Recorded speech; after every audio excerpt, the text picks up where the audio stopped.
Now, from CBS 4 News, this is Facing South Florida with Jim DeFede. Welcome to Facing South Florida. I'm Jim DeFede, and today we are going to examine the results of Tuesday's election in Florida and what it means. And perhaps no one said it better than Ron DeSantis himself. We not only won election, we have rewritten the political map. In 2018, DeSantis won a narrow victory. He beat Andrew Gillum by just 32,000 votes, winning by only 0.4 of a point. On Tuesday, he won by nearly 20 points and by over 1.5 million votes. One thing is now clear: Florida is no longer a swing state, no longer a purple state. Florida is a red state. We'll talk about why that happened, but it is also important to note that turnout this year was actually smaller than it was in 2018. Nearly 500,000 fewer people voted this year than 4 years ago. Republicans turned out to vote and Democrats stayed home. That is what led to such a huge win for DeSantis. But it wasn't only that.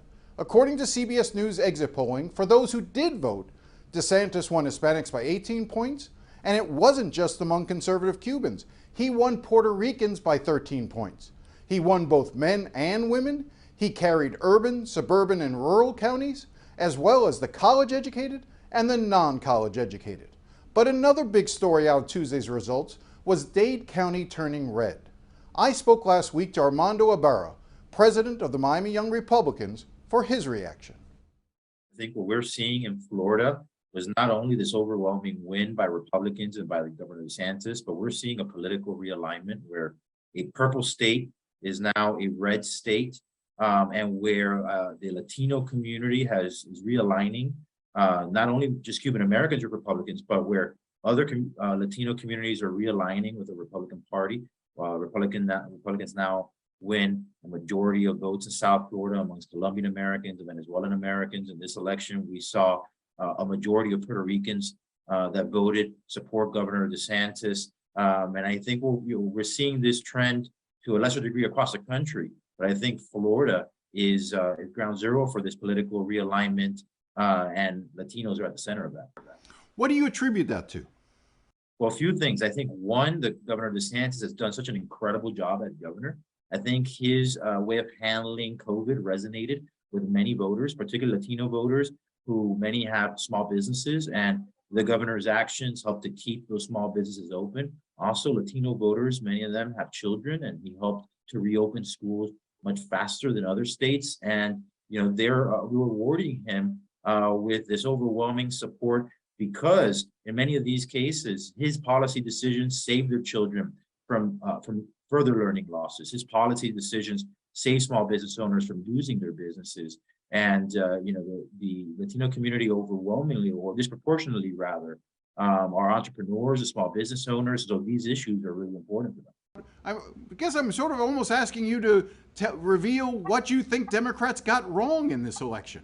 Well, a few things. I think first and foremost, their mishandling of the economy was a big part of it. Hispanic voters are paying very close attention to inflation. Many Hispanic voters come from working class families, and so, you know, inflation is particularly harmful to them. We have many Hispanic voters who are also retirees who live on fixed incomes, and so they're responding to this really high inflation, deceleration of the economy, and that's been very concerning to these families. I think in addition, many Hispanic voters, they self-identify as conservative, and historically, many of these self-identifying conservative voters would vote Democrat. And so I think part of the pattern that we're seeing is these quote-unquote conservative voters are coming home to the Republican Party, and this is a huge pattern here, but I think across the country.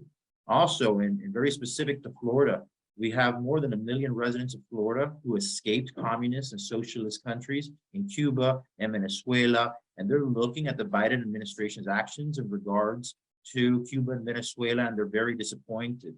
For example, just yesterday, we saw John Kerry have a handshake and a really friendly conversation with a dictator, Nicolas Maduro, and Venezuelans are paying close attention to that. Cuban Americans are paying close attention to the Biden administration floating a potential reapproachment with the communist regime in Cuba that last year put down these major protests around the country. and they're seeing this, and they're coming to the conclusion that the Democratic Party is not the one that is going to fight for these causes that are important for them. Talk to me about the work that you and the young Republicans were doing, not just in the last couple of weeks of the election, but going back for the last few years. Absolutely. I think this is a really big part of our success in Florida and in Miami-Dade in particular, is the great work by grassroots organizations like we've done at the Miami Young Republicans. In the past 5 years, our members have made millions of voter contacts by phone and in person. We've held more than 100 events. We've led get out to vote efforts on behalf of our party. And these are really, really important. We've served as a model for the nation. We talked earlier about the support that Governor DeSantis has from the Venezuelan community. Yet, you know, if you had asked me, you know, would Venezuelans be more inclined to vote for a governor who uses as a stunt, you know, putting women and children fleeing persecution in Venezuela on a plane and flying them from Texas to Martha's Vineyard as a stunt and using them in that way, I would have thought, well, that's a surefire way to lose votes in the Venezuelan community. Obviously, it's more complex than that.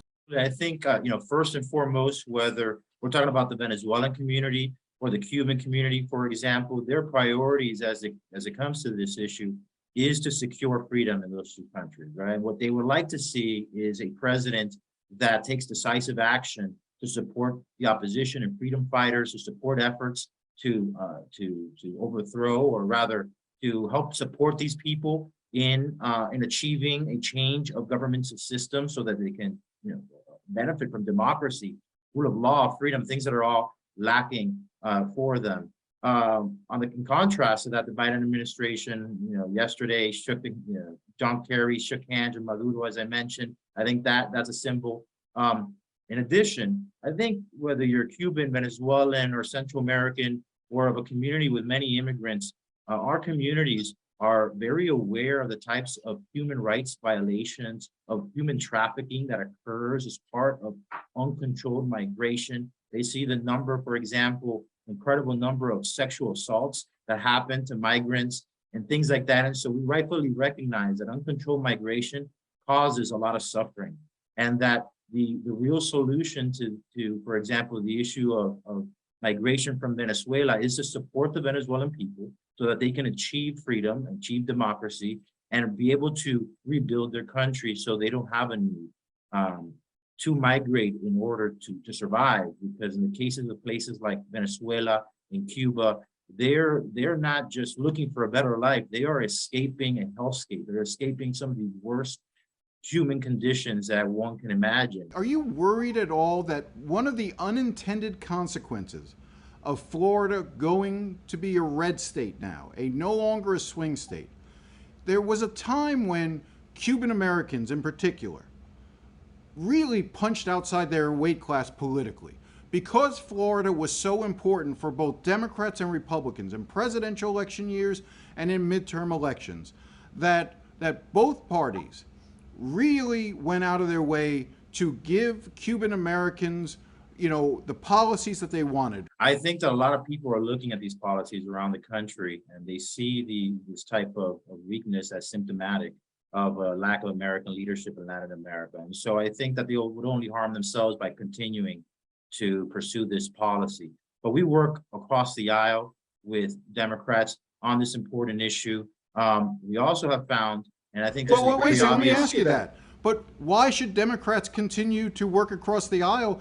I guess I'm trying to figure out what advantage is there for Democrats to continue to work on those sorts of policies when they're just going to get crushed at the polls by Venezuelans, Colombians, and Cubans anyway.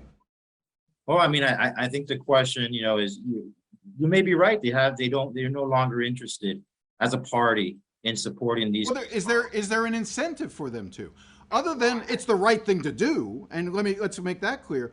But we all know that politics is usually a little bit of carrot and stick. And if there's no chance that you can win over Cuban and Colombian and Venezuelan voters any longer, then you're less likely to be heard.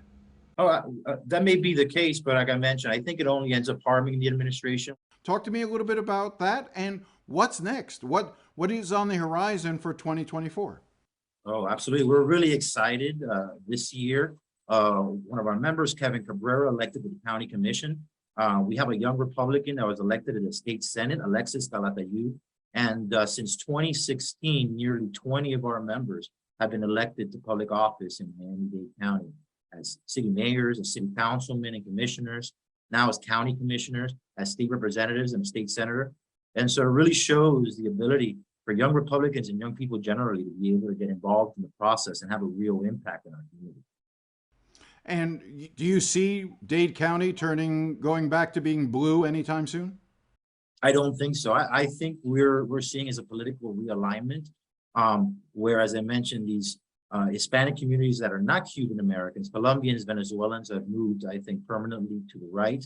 I think that the differences in excitement are going to persist. I expect that we're looking at the county level, mayor, we're talking about also tax collector, election supervisor, sheriff. These are now positions that are going to, I believe, lean to the right, and Republicans are going to have an advantage of running for those. And so, I even think the county mayor's race in 2024 will be very competitive. And I think those dynamics are significantly different than what people were expecting and where we were at just 4 or 6 years ago. Well, let me just ask it bluntly. Will you be targeting and going after and trying to find a candidate to run against Daniela Levine Cava? Well, I've spoken to many Republicans around the county, and I can tell you that there are a number of Republicans that are seriously looking at running for mayor, or running for tax collector, sheriff, and election supervisor because they sense this political realignment. And I think if we have Governor DeSantis at the top of the ticket in 2024, that'll only compound the Republican advantage in Miami-Dade County. I like the way you work that in right at the end there, just at the top of the ticket. So you want to see Governor DeSantis run for president? Well, I think he's seriously looking at it. I think his performance in Florida in this election not only shows that he's a very strong candidate, but it shows that Florida is a model for the nation, that his governance is a model for the nation. And I believe he certainly has a really strong story and case to make to the American people. When we come back, we talk to the executive director of Florida Rising about what went wrong for Democrats. Stay with us.